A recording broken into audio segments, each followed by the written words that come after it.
And now, back to the action with round number 1.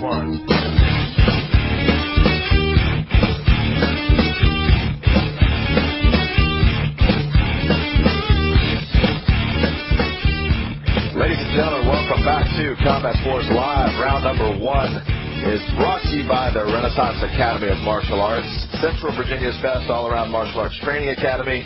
They are located downtown on Commerce Street. Contact them today at 434-846-KICK, or you can visit them on the web at www.ramarts.com. That's www.rama. For a lot of folks who don't know, the WEC is bantamweight, featherweight. The lighter guys, that's what they focus on. And the UFC starts at lightweight and goes up to, of course, super heavyweight, or heavyweight, actually. But I hope not. I mean, I like the differentiation between the two organizations. I like having WEC events and, UFC events separated. That's my personal preference. Well, I can tell you it doesn't matter after seeing Aldo's results. I don't think it matters whether he's in the WEC or the UFC. I can tell you what, whoever's standing in front of him is going to be in trouble. Absolutely. I mean, you've heard a lot of chatter about Jose Aldo. He has expressed that he wants to be the first fighter in mixed martial arts history to hold 3 different belts in 3 different weight classes. He wants to drop down to 135 and take that belt from Brian Bowles. Then he wants to, of course, he is the reigning title holder in featherweight, and he's expressed that he wants to make the jump to 155, possibly enter the UFC, and take whoever the belt holder is at that time, whether it's Frankie Edgar or BJ Penn or whoever else. And I think that he might be that once in a lifetime fighter that could possibly do it. If you look at his frame, his reach, he may be one of the few that can make that kind of weight fluctuation and still stay effective. And the one thing we saw, with this fight against Faber, and he probably hadn't had to show it, but he'll game plan. He'll stick to a game plan. Not only is he, a super talent, but he can fight a super smart fight too. So I think that would transfer well for him going against some of these more seasoned fighters. I definitely agree with that. One thing that we saw with the Jose Aldo versus Uriah Faber matchup as well was you saw 2 different types of fighting styles. I mean, Uriah Faber is world renowned for his wrestling and his boxing combination. Jose Aldo is a little different game plan. He's a jiu-jitsu black belt, and he is a Muay Thai specialist.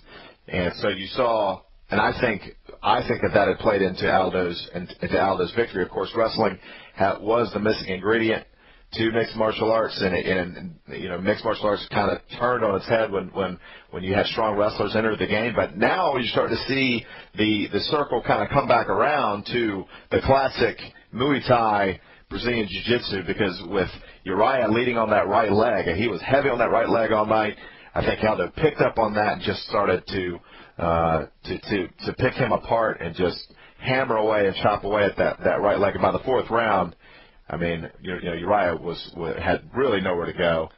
I think early on, it was a chess match to see, whether Aldo's Muay Thai was going to win or Faber's wrestling. Faber never got it off. Aldo started kicking and inflicting his will and pain on that leg of Uriah Faber.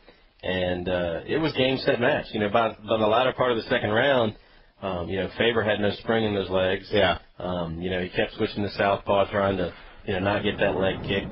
And at the end of the day, the better fighter won that night. I think wrestling is now maybe going to take a little bit of a back seat to the traditional Muay Thai guys, like you said. Everybody's tweaked their game plan. Right. Everybody's seen, what the last couple of years have brought, and Uriah's gone a long way with, the wrestling skills and his striking, lacking some of the BJJ, training that Aldo has. And I think defensively he's solid. Right. But at the end of the day, those kicks, it was tough to watch. I know it had to be tough to feel them. Yeah. And Aldo was the better man that night. And I think he's going to be the better man many, many nights to come. Yeah, I think he definitely sits on that belt for I think he's a mini Anderson Silva, as they call him.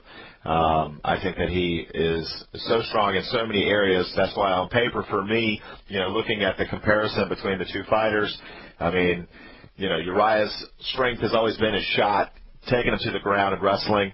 And there was the possibility of seeing some type of upset. I mean, what you got to remember is Uriah choked out Jeff Curran, a jiu-jitsu black belt. But Uriah definitely doesn't have the jiu-jitsu pedigree that Jose Aldo has. And I think that's why, Jose wasn't worried about going to the ground. If you want to go to the ground, let's go to the ground. I mean, he's a jiu-jitsu black belt, and there was no fear there. So they ended up canceling each other out, standing, and then at the end of the day, with that fight, it was Muay Thai and just who had the better stand-up game. And so that's how that type of matchup happened.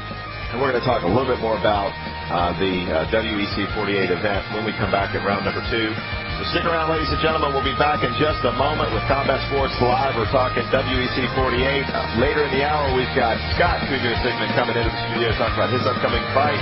Stick around with Combat Sports Live. You're the fighter. You got the fire.